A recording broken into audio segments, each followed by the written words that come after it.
কাঙ্ক্ষিত যেরকম একটা উন্নতি হওয়ার হয়তো আমরা অতটুকু উন্নতি করতে পারিনি।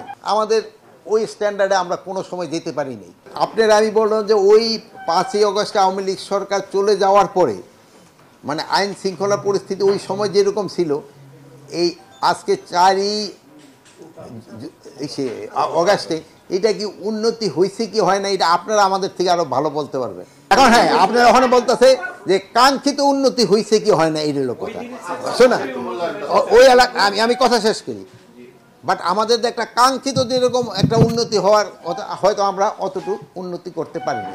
আর আমি একটা কথা সবসময় বলি, আমাদের দেশ স্বাধীন হয়েছে কত বছর? 54 বছর।